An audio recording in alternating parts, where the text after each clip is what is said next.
This program is brought to you by the National, Tailored Financial Solutions.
Superstition, black cats and voodoo dolls. I got a premonition that girl's gonna make you fall. Ha!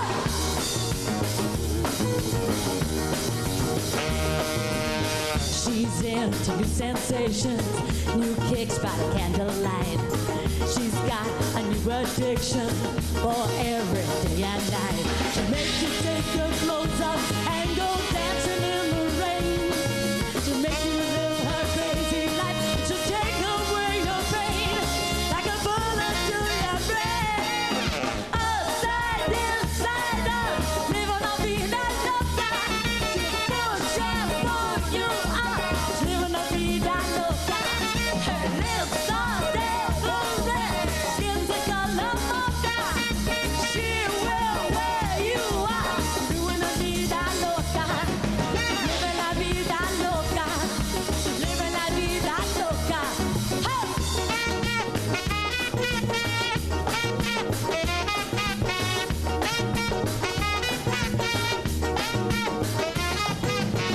Woke up in New York City in a funky hotel.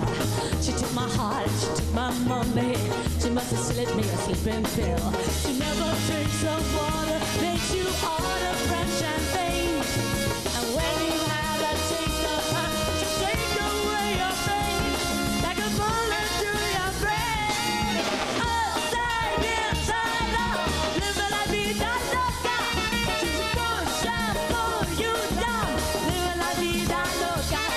Her lips are devil red, skin's a color mocha. She will wear you out. She's living la vida loca. Hey! Living la vida loca. Yeah! Living la vida loca. Hey!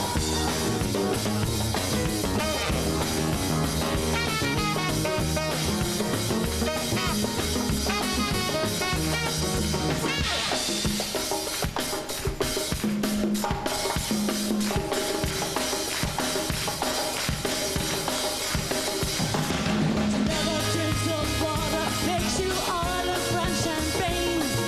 And when you've had a taste of her, you'll make you go insane like a bullet to your brain.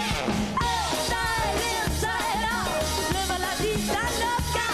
She'll push and pull you out, living la vida loca. Her lips are devil red, skin's a color mocha. She will wear you out, living la vida loca. Living la vida inside out, living la vida loca. She'll push and pull you down, living la vida loca. Her lips are devil red, skin's a color mocha.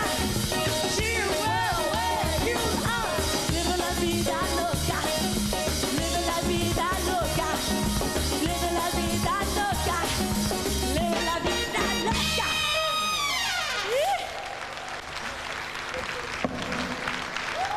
Have they got you in the mood? Weren't they fabulous? Monica and Mano and Fabio Robles, back-to-back international dancers.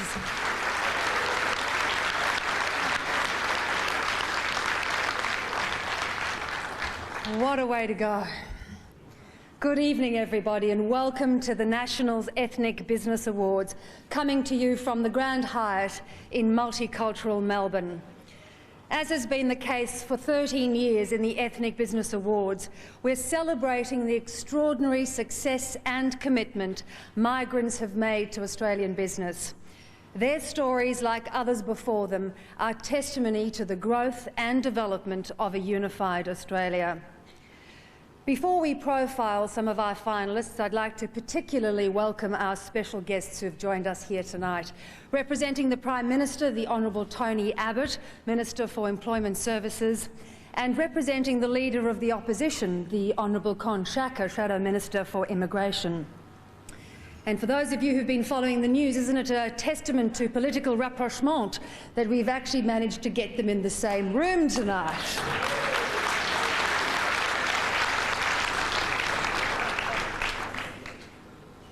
Of course, I'd also like to thank our judges, Carla Zampatti, Eva Cristani and King Fong. Tonight, indeed.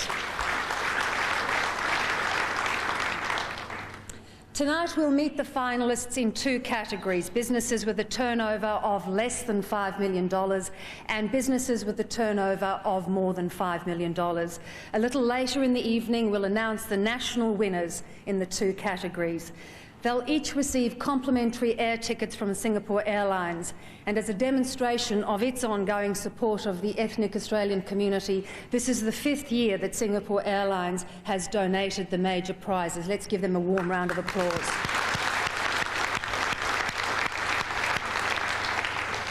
The national winners also receive $10,000 and a crystal trophy sponsored by the National Group.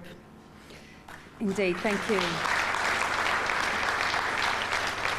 The CEO of the National, Frank Secuto, is not often lost for words, but tonight he is without his voice thanks to a flu bug. So he sends his apologies, best wishes and congratulations to all the finalists here tonight. We're delighted to have with us another strong supporter of our ethnic business communities, the CEO of Australia for the National, Mike Pratt. Please welcome him to the stage.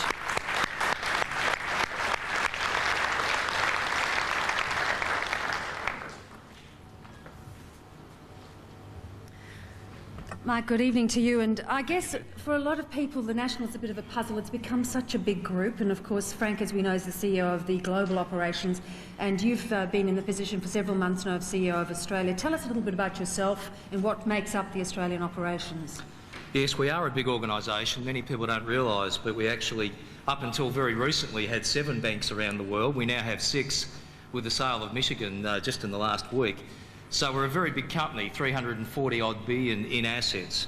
So on any scale, a big organisation. Here in Australia, my role is to be CEO of the National Australia Bank for Australia, and currently we produce about 50% of the profit for the group. So National Australia Bank in Australia is very important to our overall organisation. My background, I've been in banking for 25-odd years, in a whole range of disciplines.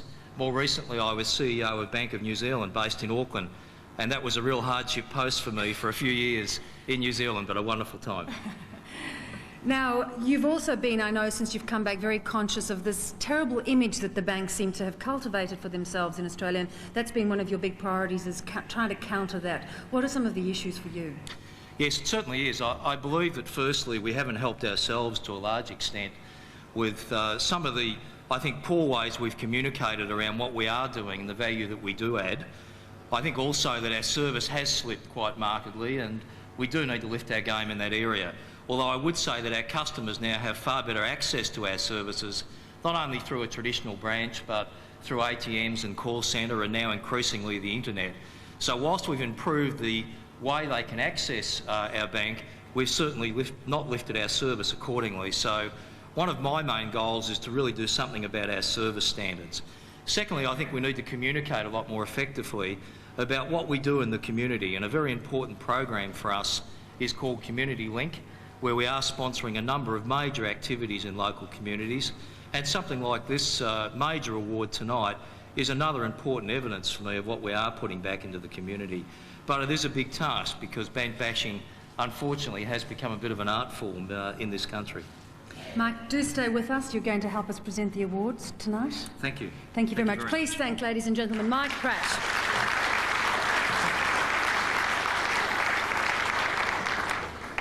Now for the awards, or what you've been waiting for. Let's get to our first finalist in the $5 million or under segment. Ibrahim Sahin is the founder of Sleepcraft Distributors, manufacturers of pillows, quilts and mattress protectors. Ibrahim, who is usually known as Abe, is our sole Turkish-born finalist in this year's awards. Abe first got a taste for business when he used to go to the shops with his mother.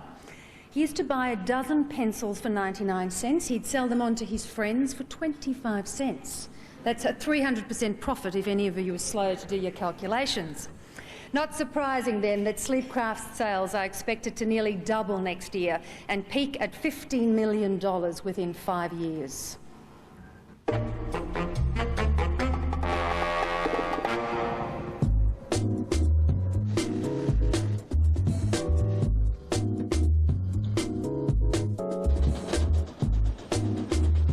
Abe Sahin approaches his work with a passion and an entrepreneurial flair. He was only 16 when he left school and joined his father Mustafa at a bedding factory in Melbourne's northern suburbs. They liked me so much. At the age of 18, I became the company supervisor with the first company-driven company car, which I ended up smashing it a week later. But in 1986, Abe founded Sleepcraft Distributors, operating out of these premises. His father mortgaged the family home to get the business started. And I want to thank my father that he inspired me, and he actually encouraged me to go out there by backing me. Today, Sleepcraft employs 24 full-time staff, but in the early days, there was only Abe, his father, and a secretary, and the daily output was about 100 pillows. So what do you do when the national buyer for the Fossies chain is due? First, you fill up 120 empty cartons with offcuts, the odd pillow, seal them to discourage inspection, and affix some bodgy labels to pretend they're going out to a Fossies competitor. Then you rope in some mates to play the part of the workers. I made them sweat. It looked like a very busy factory floor for a few hours. So it was a total con. It was a total Academy Award con job, yes. But it worked. It worked for me, yes. Incidentally, Fossies remains one of Sleepcraft's major customers, with annual sales of more than $2 million. Would you please welcome to centre stage from Sleepcraft Distributors, Ibrahim Sahin.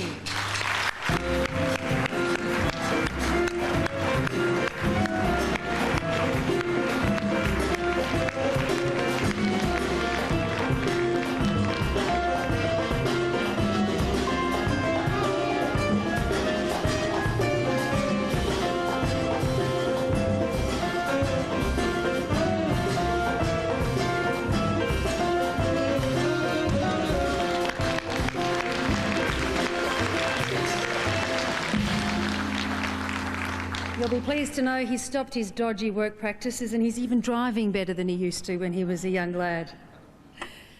Our next finalist, Sergio Miglietti, is one of those people who always has 5 or 6 ideas bouncing around his head at any one time.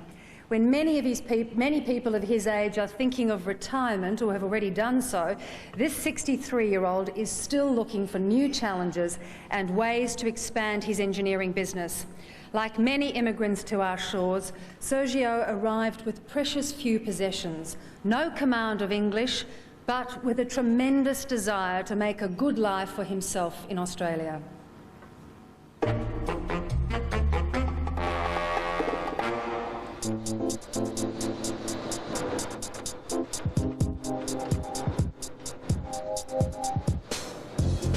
When Sergio Miglietti arrived from Italy 41 years ago, he found himself at the Bonegilla migrant camp near the Victorian New South Wales border. A qualified fitter and turner, he picked up a copy of the Age newspaper and began looking for a job. I couldn't understand or read English, so with the help of a dictionary which I brought with me from Italy, I went through the pages and finally I tried to translate situation like for Fitter and Turner. Sergio wrote about 30 letters, all in Italian, and 3 weeks later received a job offer from a Melbourne company. The amazing part is when I walked into that particular factory there, I smelled the oil. And people said, oh, yuck, oil. But that was oxygen for my lung. I felt so great, so good. I said, this is it. This from here on, nobody's going to move me. A few months later, Sergio got married and started a family. But soon he was restless. He wanted his own business. He bought this house and set up Burbick Engineering in the garage. As the business expanded, Sergio extended, then he purchased the property next door and built a new factory. I was starting 6 in the morning until 1 o'clock at night. And how many days a week? Every day. The only time to go was to church on Sunday, 1 hour at church or 1.5 hours. The business continued to expand, and 12 years ago, Sergio moved to his present location. By this time, his oldest son Andrew had joined the business.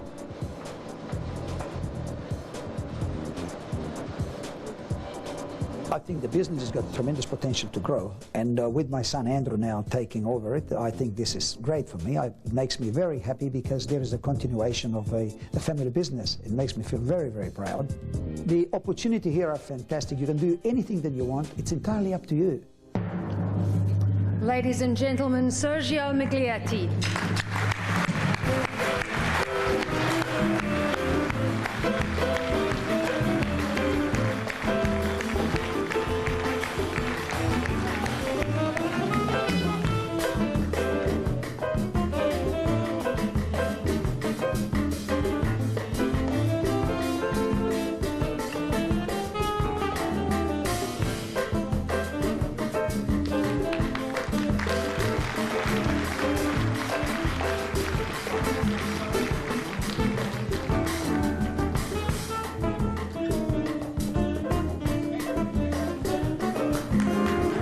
Congratulations, Sergio.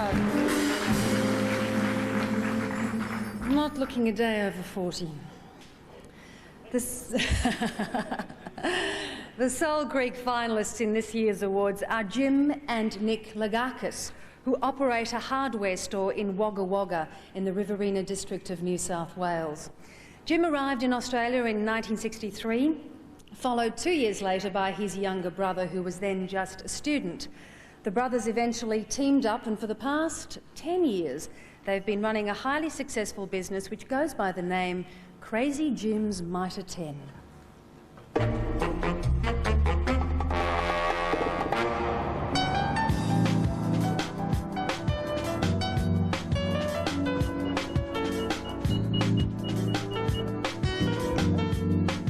Crazy Jim's? Is it named after you?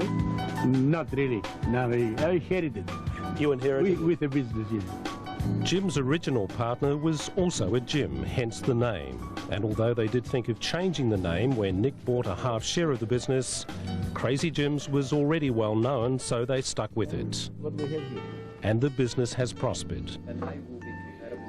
In a town with a population of only 60,000, Crazy Jim's has about 160,000 transactions each year. So that means everybody comes in the shop at least 3 or 4 times a year. When they first arrived in Australia, the Lagakis brothers made Sydney their home. But eventually they both found their way to the Riverina district to help other family members who had opened a cafe. Originally, Jim intended to stay 3 months. He's still there. Country life is 10 times better than city life. Nick and his wife returned to Sydney and ran a post office for 7 years. They returned to Wagga in 1990, and Nick joined his brother at Crazy Jim's. 10 years ago, their annual sales totaled $1.4 million. This year, the figure will be close to $4.5 million. But they're not only good businessmen. Jim and Nick Lagakis command respect in this town, and they sponsor a variety of community groups. We're here to live the rest of our lives in this town, so you've got to like the town, you've got to like the people, otherwise there's no point in staying here. We're not here to stay only a couple of years to collect whatever we can collect and go away to another place. This is your home. That's home. Please make welcome Jim and Nick Lagakis.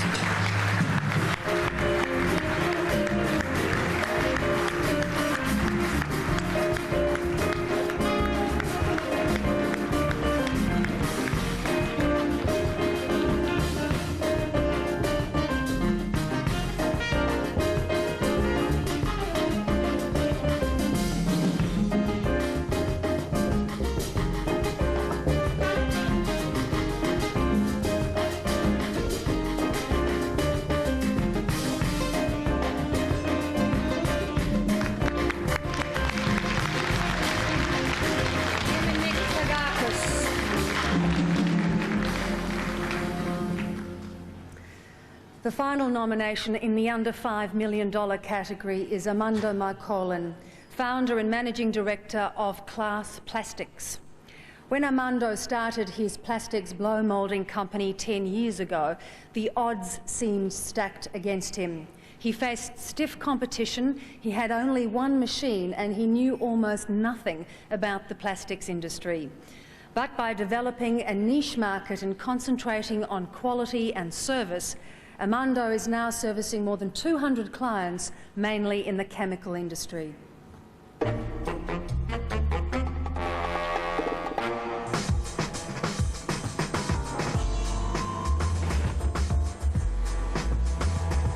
Meet the Managing Director of Class Plastics, Armando Marcolin, and the Chairman of the Board.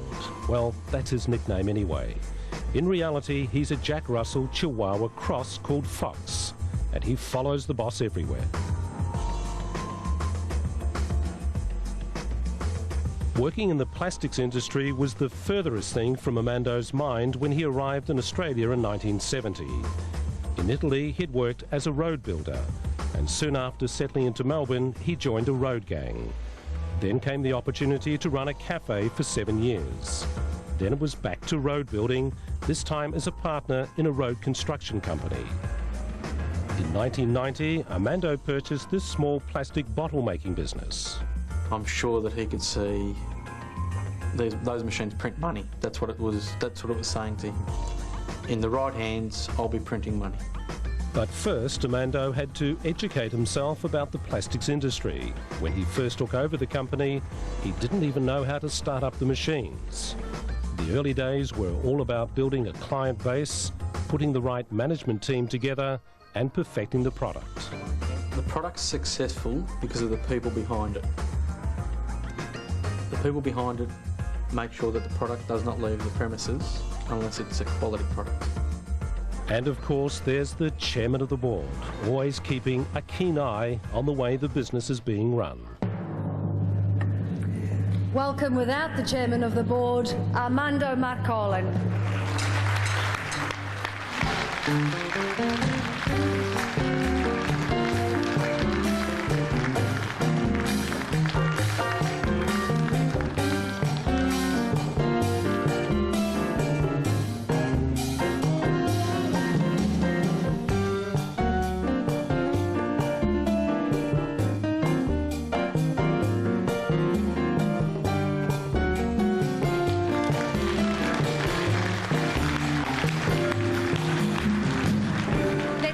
Return to our awards and to the category of $5 million and above. Niccolo Cironi certainly had an unusual introduction to the business that has been his life now for almost 35 years. As a teenager growing up in Sydney soon after his arrival from Italy, Niccolo used to help his father, who was working as a gardener. On Sundays, they would look after the garden of a manufacturing jeweller, who made the observation that Niccolo was not cut out to be a gardener. The jeweller offered to take the young man under his wing and teach him a thing or two about the jewellery business. He did that and a lot more. Today, he's Australia's leading jewellery designer and winner of numerous national and international awards.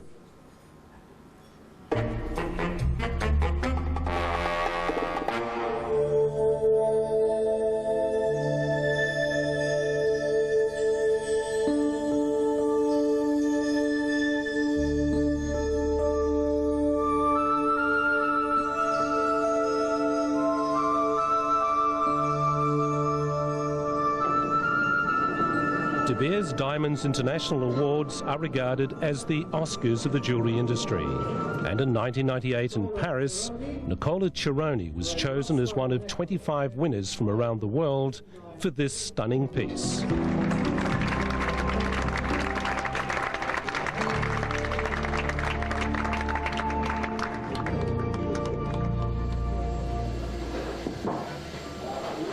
Today, Nicola oversees a jewellery business based in the inner Sydney suburb of Leichhardt. His jewellers are a real multicultural mix, and this is reflected in the award-winning pieces that are manufactured here. We're an open-mind country. We're a country where we are very much, we absorb, we are sponges from every part of the world. That makes us very unique and makes us really the best in the world. The House of Cironi started as a single terrace Nick purchased 28 years ago with a $600 deposit. He set up his workshop in one room and rented out the rest of the house. Over the years, he bought adjoining properties and expanded. There are also 3 retail stores, and Nick's wife, Camilla, who's also an influential force in the business, manages one of these stores. We have perfected this for 30 years. These trends, this perfection in lines, craftsmanship, to make that extra, that piece of jewelry blossom, that shine, that style, that magic wave, the magic line, that it's talking to you. And that really is, the achievement of making a beautiful piece of jewelry.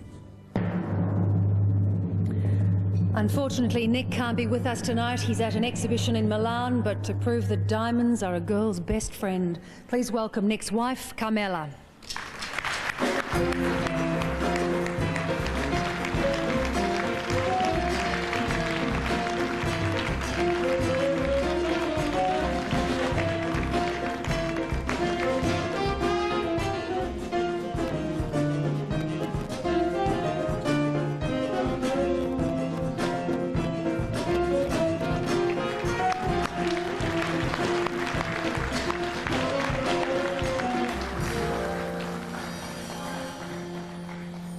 Congratulations, Carmelo.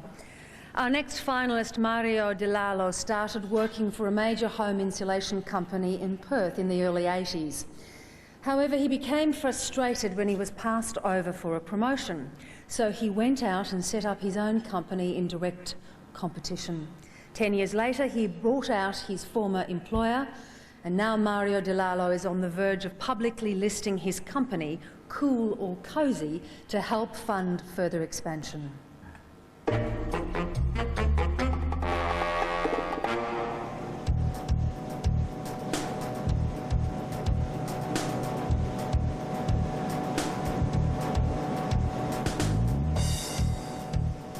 Mario Di Lalo started Cool or Cozy in Perth in 1984 with a capital base of $6,000, converting waste newspaper into a home insulation product.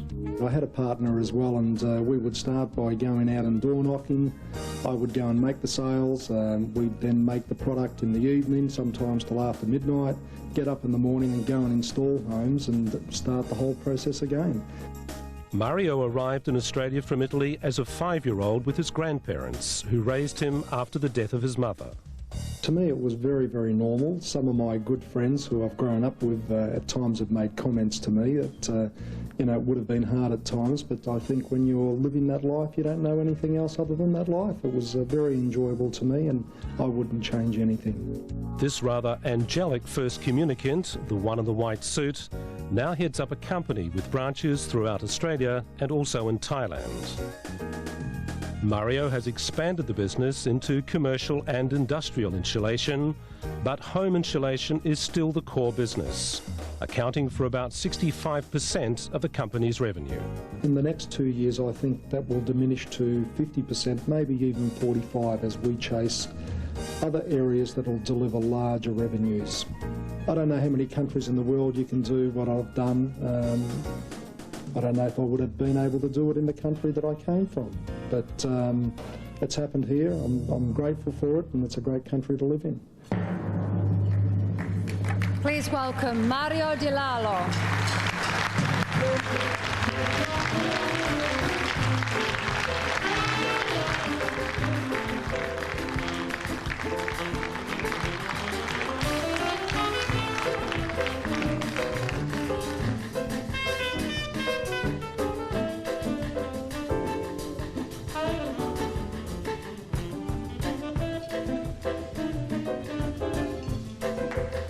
Congratulations, Mario.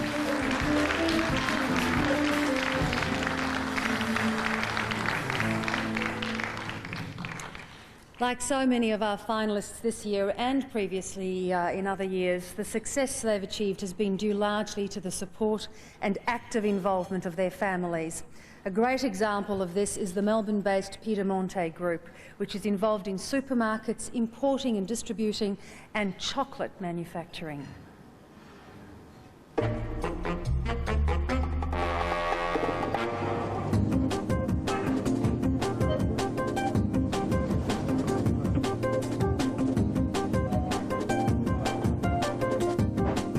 It's been a long and interesting journey for the Piedemontes. Brothers Sam and Mel have been working in this store since its opening in 1958.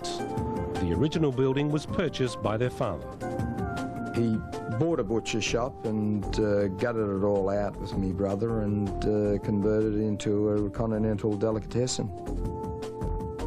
The whole family worked in the store, and in those early days, Sam Brothers Mel was working 2 jobs.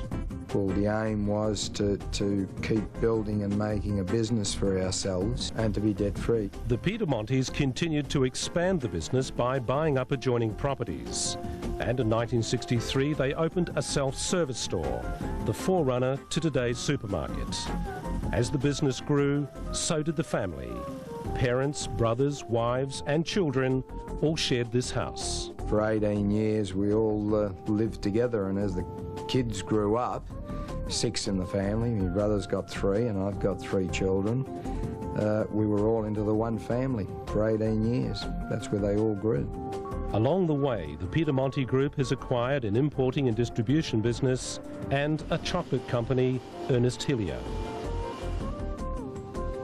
And now the Piedemonte children are involved in all aspects of the business. If it would not have been a united family, if it would not have been working together, we would not be where we are today. Unfortunately, we can't get the whole family on stage, but please welcome one of the driving forces, Sam Piedemonte.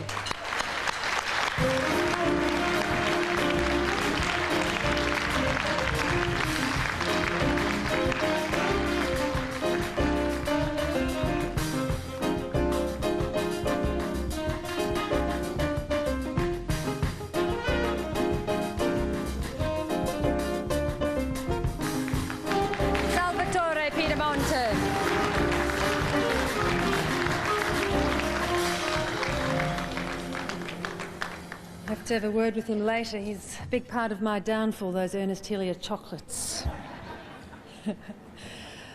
For our next finalist, the biggest struggle in getting started in business was obtaining a licence to make cheese. It took Sam Pietruzzello 8 years of lobbying local and state government officials to finally get the piece of paper he needed to follow the craft he had learnt in his native Sicily. Today, Sam runs the highly successful Pantalica Cheese Company, supplying traditional Italian cheeses to major supermarket chains, as well as exporting to Southeast Asia, New Zealand and the Middle East.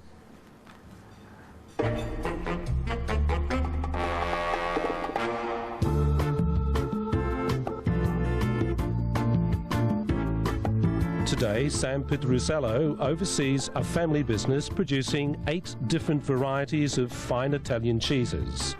A far cry from the time 37 years ago when a young Sebastiano arrived in Melbourne and began working as a boilermaker for General Motors Holden. But you always had this dream to be a cheesemaker in Australia. Yeah. The main stumbling block was obtaining a Victorian Dairy Industry Authority licence.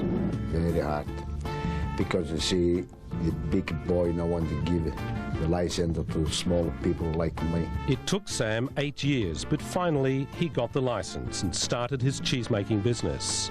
Like so many immigrants, Sam has worked hard to make his business successful. Last year he took his first holiday in 27 years and returned to his old home in Sicily, where the media paid tribute to the local boy who had become, as they headlined it, King of Cheese in Australia.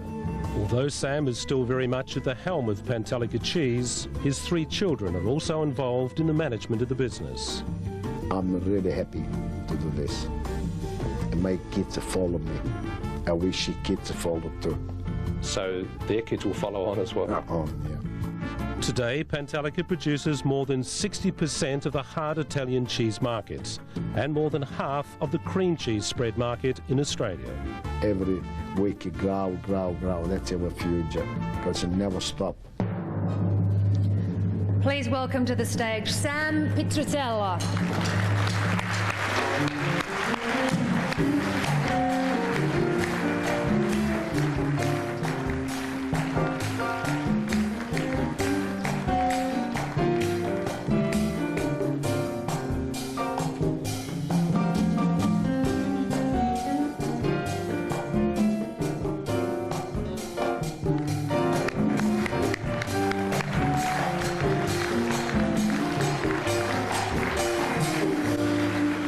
Now to our second last finalist in the above $5 million category.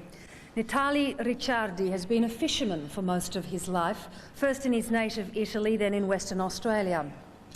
Natali decided to come to Australia because he thought with all the coastline we had here, there had to be some fish for him to catch. Well, he certainly caught his share over the years and has built up a formidable business empire in Fremantle, processing and exporting seafood to worldwide markets, including Japan and Europe.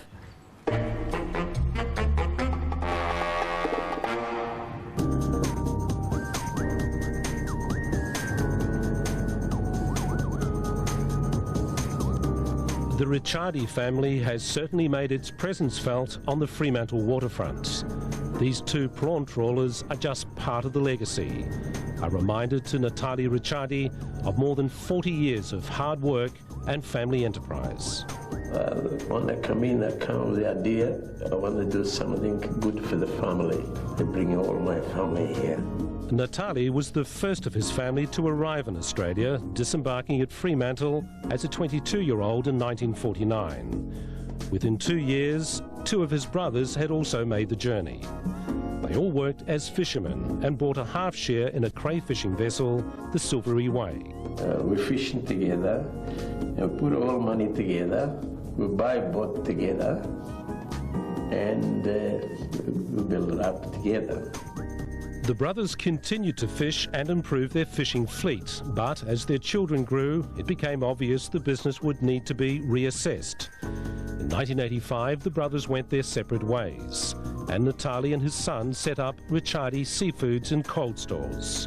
The family had decided it was time to begin marketing its own product. And that's where we developed the export side of it, and we took the next level, as we see, from exporting it, then processing it, and now doing the whole lot ourselves, and that's what we got here now. This state-of-the-art complex also includes a public cold store, and Natali's other son Ian is now developing a new venture at Augusta in the south of the state, involving abalone aquaculture and a tourist resort. Please welcome Natali Ricciardi.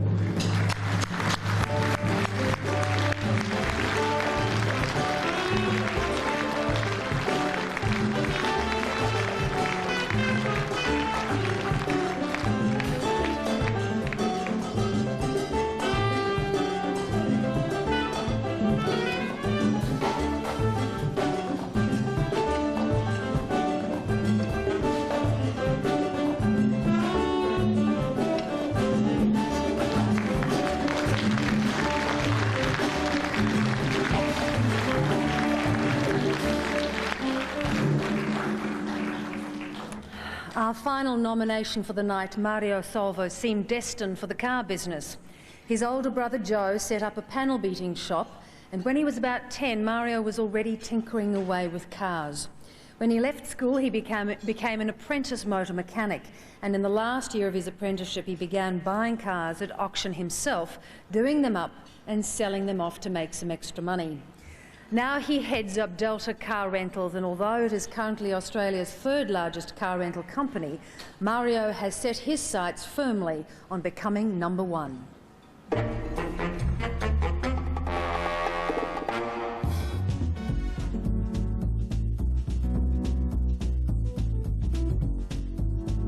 It's been a remarkable success story for Mario Salvo, who arrived in Australia at the age of 4, one of 9 children. The Salvos made their home in Melbourne, and Mario and an older brother Joe shared a common interest in cars. After completing an apprenticeship as a motor mechanic, Mario joined Joe in a panel beating and repair shop on this site in busy Sydney Road, Coburg. After 10 years, the brothers decided to go their separate ways, and Mario purchased Delta, which then had a fleet of old bombs costing about $16 a day to rent out. It'd be pretty easy, but after being in it for a little while, I realised I wasn't going to make money. I was actually going to lose money unless I changed things pretty drastically.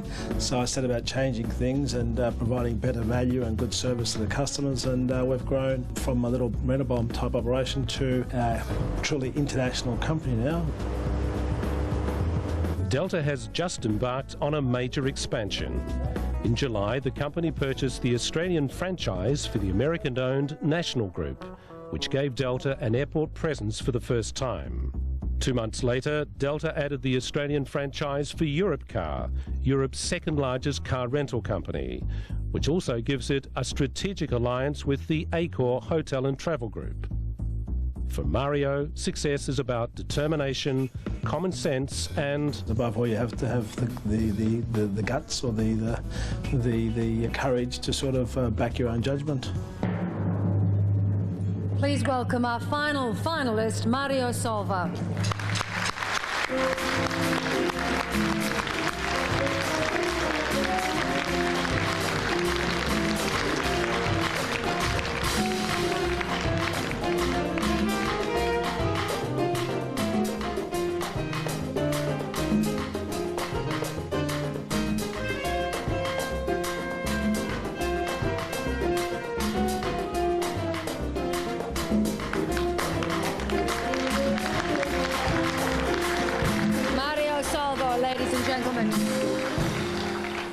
As you can imagine, trying to select one winner from each category would have been a very difficult task for the judges, and we should warmly applaud them for the great effort that they have put in, a lot of time.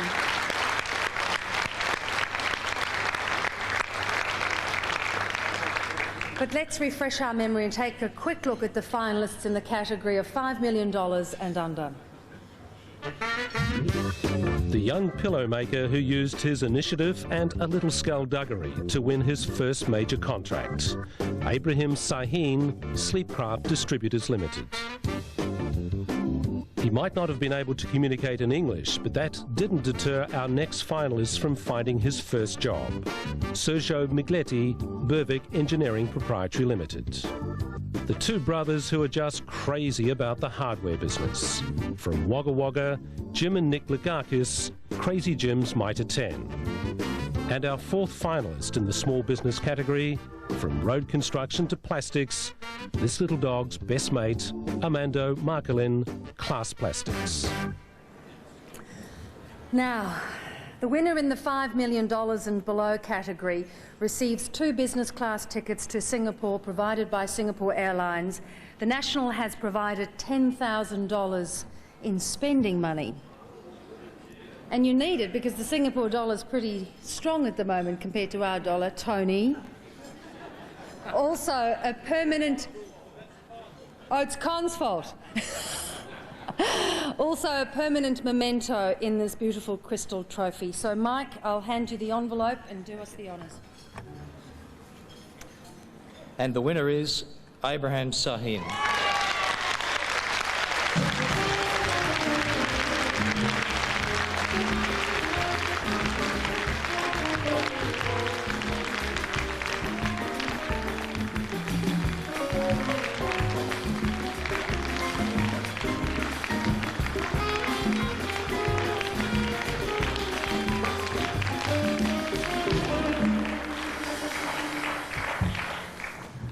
Thank you. Just going to make a quick speech here. Dignitaries, fellow finalists, ladies and gentlemen. First of all, I'd like to congratulate all finalists here tonight. Even to be here tonight as a nominee is a great thrill. It's a great honour to be standing here in front of all of you, accepting this National Australia Bank Ethnic Business Award.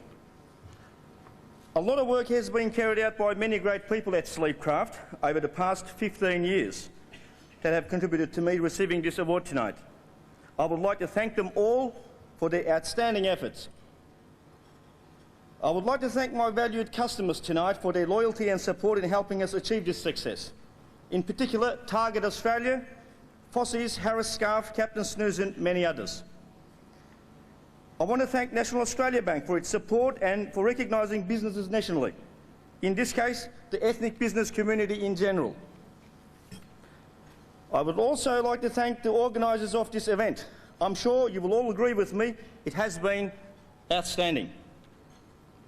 Finally, I would like to thank my family, my parents, in particular my father, for guiding me to succeed. The Australian economy is changing and Sleepcraft is committed to change, utilising the latest in the world technology and processes in order to remain competitive and to keep industry in this country. Despite threats from imports and tariff changes at Sleepcraft, we will continue to manufacture high-quality Australian-made products for people of Australia. I am proud of my Turkish heritage and proud to be an Australian businessman contributing to this great country. Thank you, and thank you, Australia.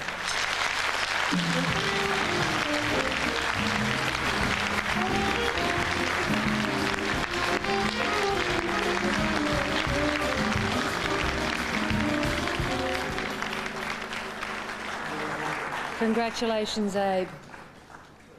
Now to the category of $5 million and above. Again, let's take a look at all our finalists in brief. First up, a man with an eye for beauty. Exquisite jewellery from Nicola Cironi and the House of Cironi. What do you do when the boss passes you over for promotion? Well, you start your own business and then buy him out. Mario DeLallo, Cool or Cozy Group. There's a sweet taste of success about this family business.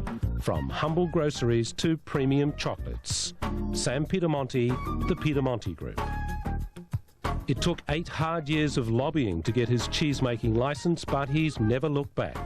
Sam Pizzruzello, Pantelica Cheese Proprietary Limited. He's been fishing all his life, and the rich seas off the West Australian coast have provided a wonderful harvest for Natalie Ricciardi, Ricciardi Seafoods and Cold Stores. And finally, from renter bombs to a strategic alliance with Europe's second largest car rental company, Mario Salvo, Delta Car Rentals.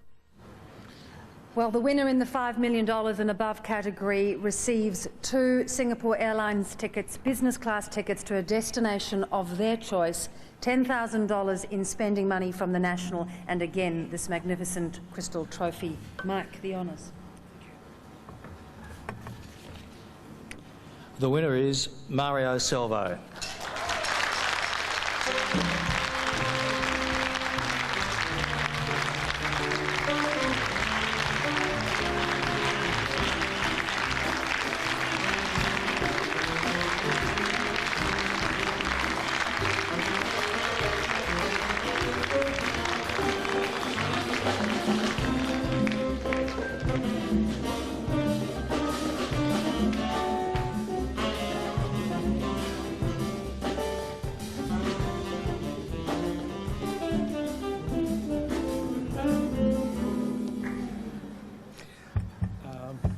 I haven't got a speech, but I'd just like to thank the National Australia Bank for putting on these ethnic awards. I'd like to thank Singapore Airlines. I'd like to thank all the people that rent from Delta and now Delta Europcar. But most importantly, I'd just like to thank my mother and my father is not here, but my mother, she's my hero or heroine, because she brought us out here when I was a 6-year-old. and it's been pretty tough with 9 kids. And she's sort of inspired me and sort of supported me. I'm extremely... My mother's here, she's 87 years old, but I love her. She's my inspiration.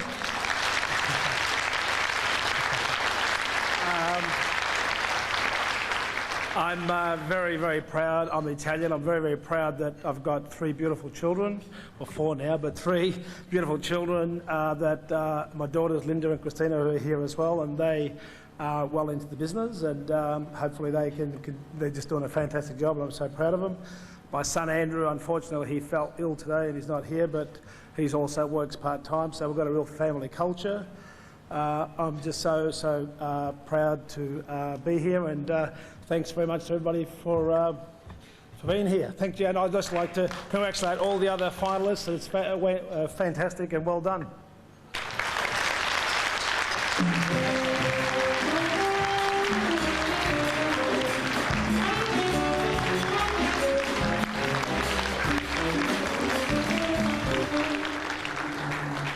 Congratulations, Mario. Well, that brings us to the end of tonight's awards. A special thank you once again to our judges, to the sponsors, Singapore Airlines, and also to Ethnic Communications, who are very important advisors to the National Bank in these awards. To all of, indeed,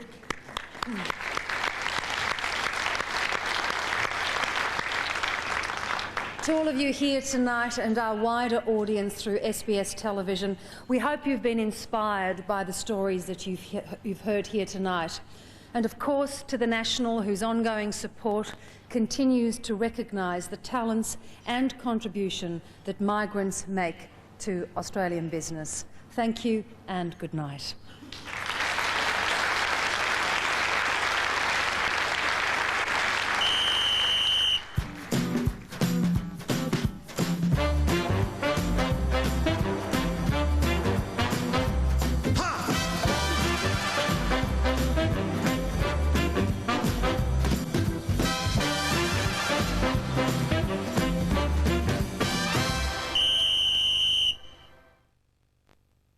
This program was brought to you by The National, tailored financial solutions.